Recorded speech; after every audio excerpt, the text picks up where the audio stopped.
How to fairly determine contractor's EOT claim. So determining an EOT claim is usually the duty of the engineer or the PMC or the employer directly himself when there is no PMC. So this is a guideline that can help how to make a very fair EOT determination. So review the contractual provisions. That is the first step. So identify the governing contract. So each contract has its own determination method for EOT. FIDIC has a different method, NEC has a different method, JCT has a different method, and if you have a bespoke contract, then it depends on your bespoke contract, how it is been accepted between both the parties mutually when an EOT occurs, how it has to be determined. But not most of the bespoke contracts doesn't have this exact provision how to determine the EOT. Might be it may have that you have to submit the EOT, the employer will review, and if it is mutually accepted, we'll go with EOT. That is the only line it will be. But there should be a determination procedure in every contract for the fair determination of EOT. So examine the EOT classes. So to analysis the EOT, we have to check for the time for completion, whether the agreed construction period and the completion date, events qualifying for the EOT, what constitutes an excusable delay, and what constitutes an compensable delay. That has to be clear.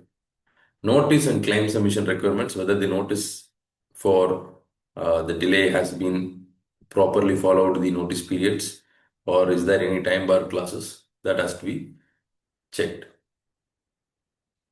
Check condition precedents. Most contracts require contractors to provide timely notice of delay. If the contractor fails to submit an early notification, the EOT claim may be rejected. So most of the contracts has this provision. See, the contractor think that it's an unfair clause. It is not an unfair clause. Because if you see from the perspective of the employer and the perspective of the project itself, the total project is being handled by or executed by the contractor. The contractor gets the first-hand information based on the delay. It is nothing to do with the claim. So when there is a red flag, the red flag has to be raised by the contractor.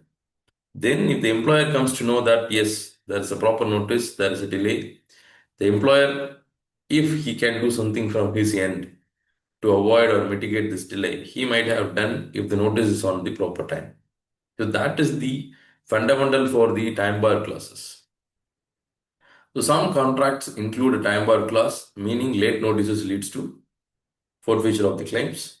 So proper documentation and adherence to the contractual notice period plays a crucial role in EOT entitlements. See, there are many jurisdictions that doesn't allow time bars, but that happens only when you go to the arbitration litigation. But in most contracts under the umbrella of the contract, this is a clause that has to be followed for a legitimate claim. So assess the delay event. So excusable or non-excusable delays. So these both are mainly based on the time. So if the events are beyond the contractor's control, then contractor gets an EOT. For example, force majeure. Non-excusable delays, delay due to the contractor's own inefficiencies, then there is no EOT and they're exposed for LD. So poor planning or resource management, rework from the quality issues. So these kinds of delays are contractors responsible, and employer will not compensate or will not accept an EOT for these delays. Next is compensability. So in compensability, we speak about the cost, whether the contractor is eligible for a cost or not. So if the delay is caused by the employer himself, like delay in drawings, delay in site access, delay in coming to the inspections, so delay in handing overs, like the employer is not signing the handing over, that's why the contractor is not able to hand over the site. So these are compensable delays where the contractor is entitled to both time and cost. So most of the compensable delays are excusable. Almost 90, 95, 99% of the compensable delays or excusable. Very few delays will have time but not will have cost but not time. So non-compensable delays, if the delay is due to the force majeure or neutral events, so you are eligible for time but not for cost. And if the delay is by the contractor himself, you are not eligible for time as well as cost. So establish causation. So that is the most important part in the delay. What is the trigger event for the delay? So whether the trigger event might be in your drawings, site diaries, daily progress reports, weekly progress reports, monthly progress reports, meeting minutes, correspondence, emails, RFIs, progress photographs. So anything may contribute the evidence for the trigger event of the delay. So establish the direct impact. So mere occurrence of the delay doesn't mean that you are eligible for an EOT. The delay must affect the critical path. If the delay is not falling on the critical path, then it's not really. Technically, it doesn't affect the project delivery. So that is the very first and foremost establishment for a delay. So conduct delay analysis. So that is delay analysis is as planned versus as per delay analysis. See, this is an retrospective delay analysis, and it is very common in arbitrations and delay analysis in retrospective, that you are comparing the as built and as planned. So it might be simple for small projects, but it is very complex for complex claims. So when for complex claims, you have to determine the as-built critical path, which is a very, very complex identification. Only experts can do that. So if we are able to establish the as-built critical path, because unless otherwise, like prospective analysis, the software itself doesn't produce the critical path. 4.2 time impact analysis, it is a prospective kind. So this is done during the execution of the project. So you have to, but you need an updated schedules to do this. So you just can't expect to do a TAA when you don't have an updated schedule, only when you have a baseline.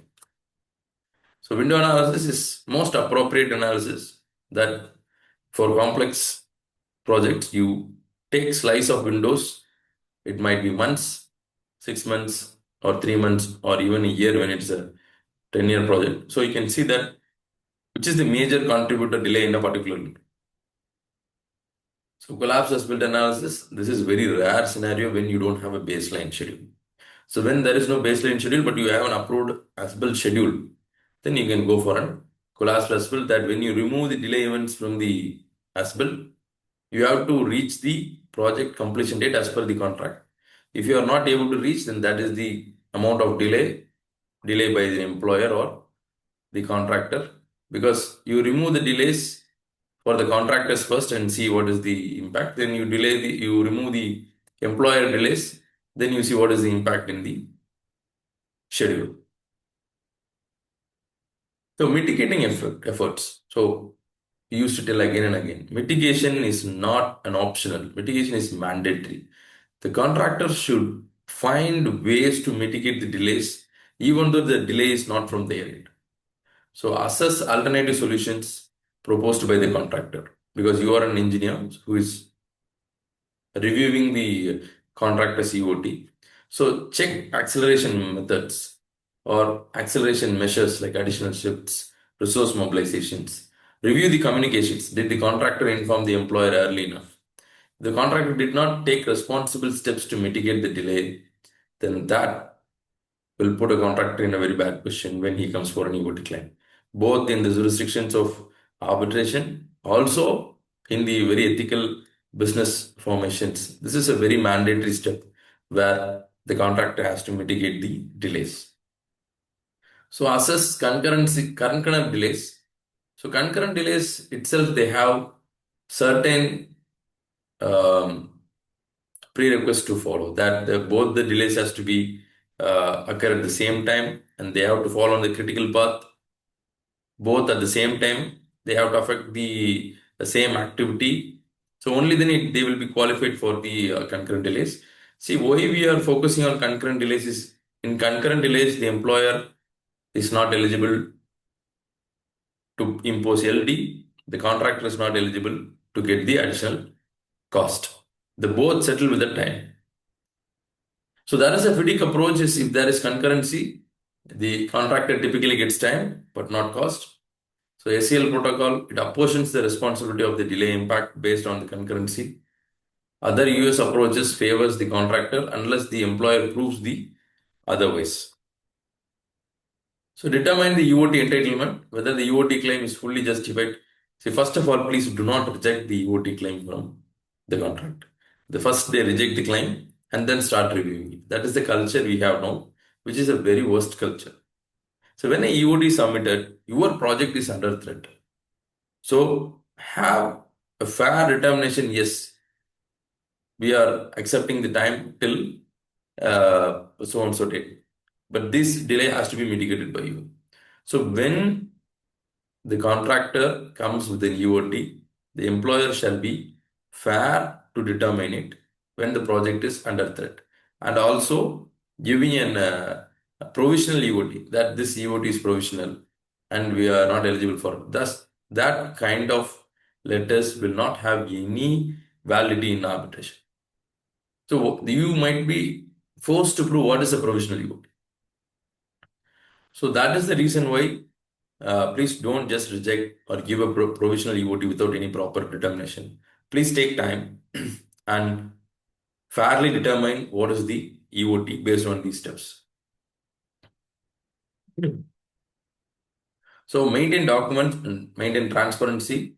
Prepare a detailed EOT determination report. It should include delay analysis findings, justification for EOTs or approvals, or rejections at the extreme end. So revise the completion date. So communicate the decisions formally. Issue a and before communicating the decision formally, you should have a meeting together and agree on the parts. What are the delays you are agreeing and what are the delays you are not agreeing?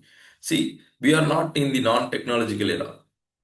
So we are writing the letter, so the other party gets, then again he writes a letter and we gets, no. We have to break this. You make a meeting and you display the Primavera or the MS projects which you have, or the delay analysis which you have done. Then have a discussion. At least agree some delays where you mutually agree. And which you don't agree by both the parties, keep them aside. So at least the agreed delays, you have to go with at least partial EOTs if you want to preserve your project from further delays. So evaluating an EOT claim requires a structured approach involving the contract review, delay event assessment, causation, and proper delay evaluation methodologies, which is very more important. Employees and engineers must ensure that the claims are supported by robust evidences and that decisions are communicated clearly. A well-handled EOT determination process helps in maintaining fair contractual relationship while protecting project timeline and budgets. So if you have any delay claims or any other kind of claim support, please call us on the below number in the descriptions. And if you're looking for any corporate trainings on the delay analysis for your team, and we are ready to provide on that. And any individuals who want to upskill their knowledge in delay analysis, construction contracts and claims, please enroll in the below description numbers. Thank you.